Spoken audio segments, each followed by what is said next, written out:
With the currency in an unprecedented free-fall, the current account in an absolute mess, and inflation raging out of control, Raghuram Rajan had the most hostile welcome any governor could get at a central bank. Today, as he completes 1 year in the hot seat, we take a look at the RBI governor's report card.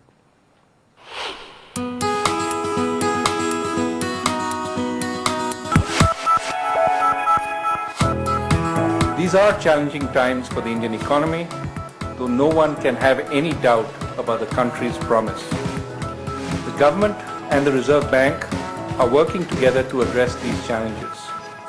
We do not have a magic wand to make the problems disappear instantaneously, but I have absolutely no doubt we will deal with them. Raghuram Rajan may not have a magic wand, but he has indeed proved to be the right man for the job. Since he took over, the rupee has gained 10% from its lows. The external sector has stabilized and foreign institutional investor inflows have surged. But the celebrated economist has been the first to admit that there could be immense danger lurking around the corner. Let us remember that the postponement of tapering is only that, a postponement. We must use this time to create a bulletproof national balance sheet and growth agenda which creates confidence in citizens and investors alike. The battle against inflation continues to be an uphill one. Even as he's on track to meet the 8% CPI target by January next year, many predict that inflation will rise once again when the favorable base effect vanishes. And that means Rajan may not be able to support Prime Minister Modi's growth push with lower policy rates anytime soon. We're not against growth, but we do think that growth will be most benefited if we disinflate the economy and we don't have to fight this fight again. Let's fight the anti-inflation fight once and let's win, and that will create the best conditions for sustainable growth.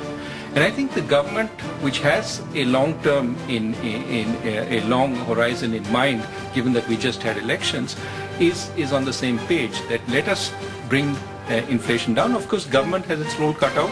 We have our role cut out. The RBI governor has also joined the government in its war against falling asset quality and willful defaulters.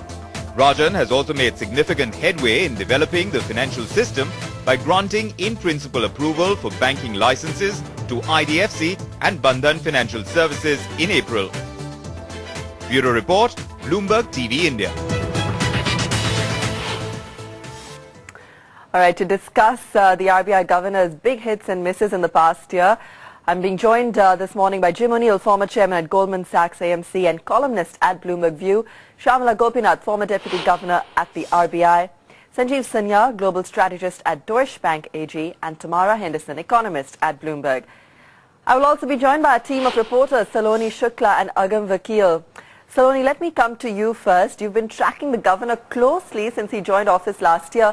Let's break down his actions for us. We've seen a lot of activity on the economic front, and he's been waging a war on inflation as well as streamlining monetary policy. Take us through the highlights. Well, I want to begin with, as far as inflation is concerned, like he mentioned and like we heard him, he said that let's fight this fight for once and for all and win as far as the fight against inflation was concerned. So what has he done so far? When he joined, we were at about 20% food inflation that was galloping. Now we are en route to meet the 8% CPI at least by January 2015. But the ball is now in the 2016 court because the biggest target to achieve right now is a 6% CPI target by January of 2016, and whether or not inflation surges past March, because that's the time when the seasonal inflation kicks in. So that's big concern. As far as the Urjit Patel committee report, we are already targeting CPI inflation, but as far as sovereign fixing inflation target, RBI is still in preliminary talks with the government and bring them on the table as far as the entire inflation targeting policy is concerned.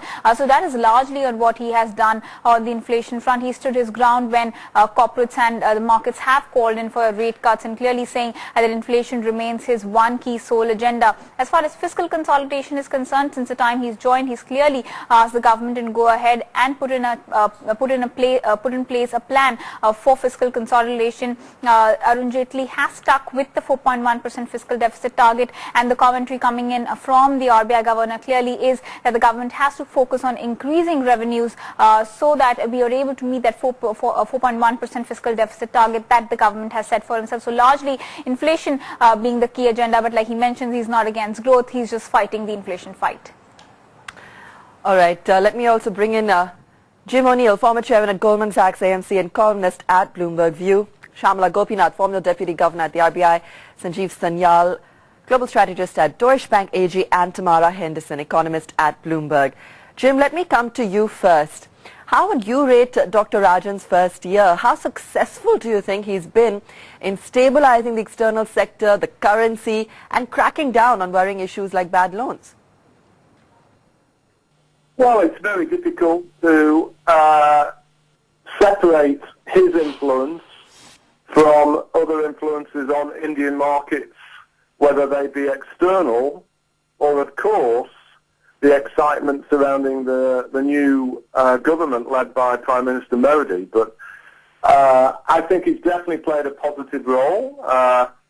Somebody I've met in the past, he has great credibility, and he has led the central bank in the right way. But it's very hard to separate his influences from what have been two other very positive influences also. Okay, Jim, so what about monetary policy? He has from the onset had a clear stand on being communicative and the policy being an evolving one when it comes to rates. His first priority has been inflation, which continues to be stubborn, and he's stuck fast on rates despite pressure from the government. What's your take on the tone of monetary policy so far? You know, I think I was surprised that the recent developments in Indian inflation, they were higher than I thought they would be. So given how important it is, particularly for low-income Indian people, to have stable and low inflation, I think Rajan's stance is correct.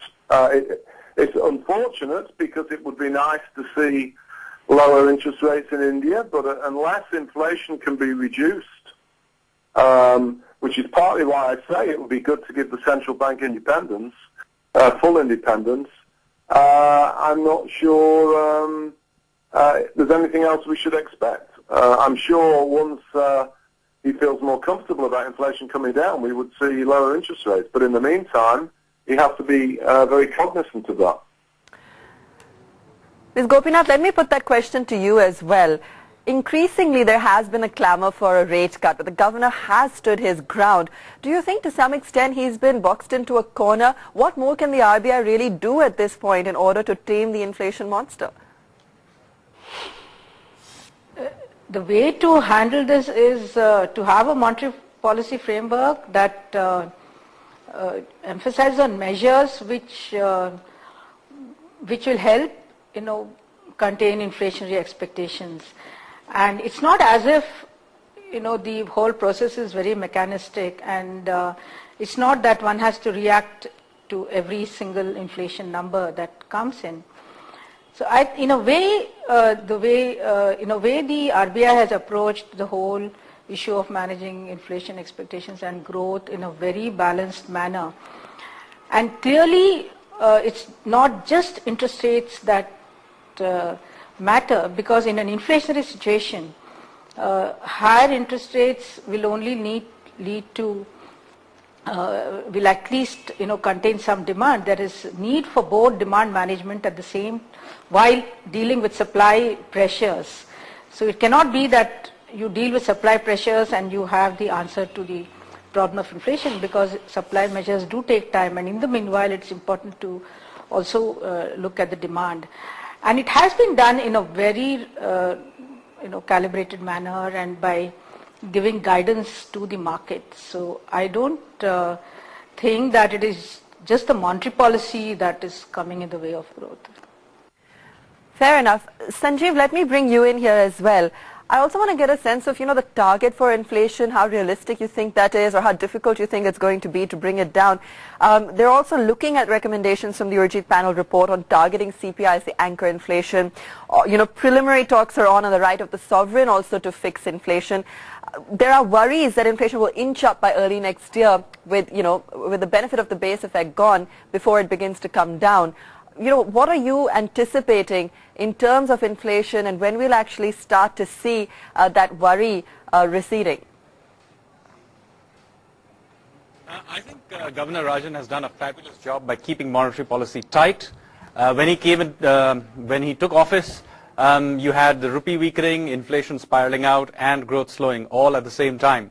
So he took the risk, tightened monetary policy, which is the right thing to do. If you have to choose between stabilizing inflation and reviving growth, then it's always good to first kill inflation before doing something about growth. So I think he did the right thing. I think going forward he should keep monetary policy tight as long as inflation remains high. It has stabilized and come off a bit, but it's still very high. And I think in order to anchor it at a much lower level, he has to hold this tight monetary policy a bit longer. When it comes off, and I think you will see it coming off towards the end of the year or beginning of next year, then I think there will be an opportunity at some point to cut rates by a long way. But he's right that doing one big fight against inflation is the right thing to do, especially since as I have argued over the years, India's inflation problem comes not from demand side but from the supply side. And so he really has to wait for Prime Minister Modi's supply side measures to filter through. So once that happens, and hopefully in the next 18 months to 24 months, you will see much of the supply side finally getting freed up, then there will be an opportunity to do huge interest rate cuts, maybe hundreds of basis points. But there is no need to hurry about it. Fair enough. No need to hurry at this point. Inflation is, of course, the top priority. Tamara, let me bring you in here as well. Dr. Rajan has also emphasized on a constantly evolving policy. He has said that all factors will be taken into account, and even if at this point in time it doesn't look like a rate cut is in the offing, if things change, you never know. Given that context, how soon do you think it's reasonable to expect a rate cut coming in? Well, central banks never want to tie their hands, so they always want to give themselves leeway to go up or down, depending on what unfolds ahead that might be unexpected. I agree with my colleague on the panel that it's a little bit early to talk about rate cuts. We do have actual structural inflation at work, the supply side impediments, and if we see some policy coming through from the government on a national VAT, that could actually help reduce these bottlenecks that keep the price pressures high. So if we see this VAT coming through next year, we may be seeing these cuts by the end of next year. That would be a guess of mine. All right. The other big factor, of course, that we are tracking in Dr. Rajan's tenure so far as the RBI governor has been the stabilization of the currency. Let's take a very quick break. When we come back, we continue the discussion and take a closer look at how markets and the rupee have fared over the last year. Back in business in just 2 minutes.